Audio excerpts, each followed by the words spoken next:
Bigger is better. A wise old bloke once told me bigger is better. Now at the time, I thought he was talking about the size of his paycheck or his bank balance. I mean, I was younger and impressionable, but isn't that what he would have been referring to? In any case, he could have preemptively been talking about the fact that one day I would drive this, the Ram 1500. And the guys at Ram Trucks Australia are trying to tell us that bigger is better, because think of the dual cab utes that you know, Ford Ranger, Toyota Hilux, those kinds of things. This Ram 1500 dwarfs them.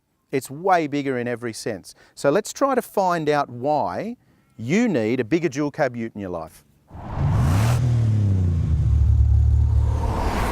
The 5.7 litre Hemi V8 engine makes 291 kilowatts and 556 newton metres. There will be a diesel engine coming at the end of the year, a 3 litre V6. There are two axle ratios available for the Laramie, 3.21 rear gearing, which will tow up to 3.5 tonnes, and 3.92 rear gearing, which will tow up to 4.5 tonnes. The entry-level Ram 1500 Express grade can be had from $79,950 drive away. That compares to Ranger Raptor, $75,000, and the Volkswagen Amarok TDI 550 Ultimate, $69,000, or the range-topping V6 X-Class Mercedes-Benz Power, $74,000. You'll hear me talking plenty about the drive experience and the front of the cabin, but the big difference with the Ram 1500 is back here in the second row. First things first, that's my driving position. Look how much room I've got. I can even stretch my legs out because they fit underneath the seat. I've got headroom, plenty of headroom here. These are comfortable seats. The backrest goes back on an angle so you're not sitting upright like you would in a traditional dual cab, which is the malaise of plenty of dual cabs that we test.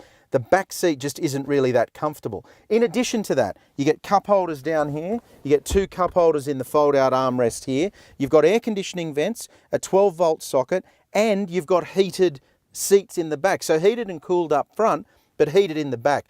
There's no doubt about it that this is just way more comfortable for occupants, kids, family members, whoever it is that's riding in the back seat, than any other dual cab ute on the market.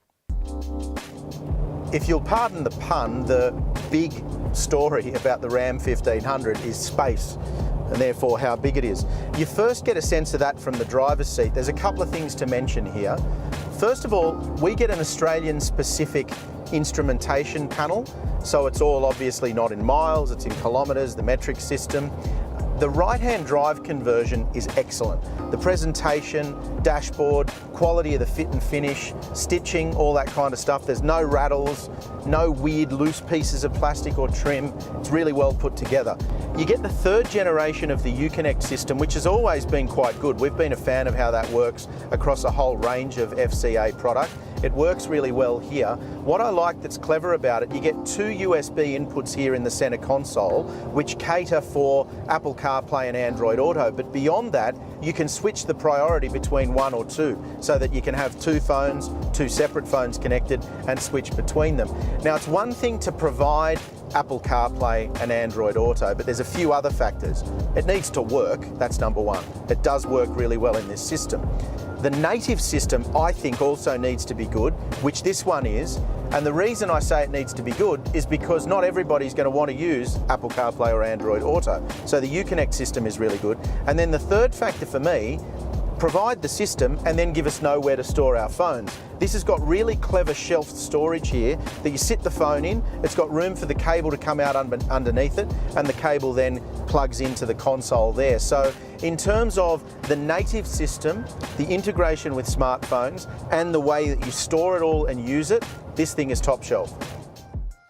And everything we've just looked at brings us to this: whether this Ram 1500 is worthy of your consideration. And I have to tell you, if you're going to tow, if you're going to do any long distance touring, if you use your dual cab ute as a default family vehicle, so that means you use the second row often, and crucially, if you've got the room to park it, because physically this is a big thing, you absolutely need to have a look at the Ram 1500.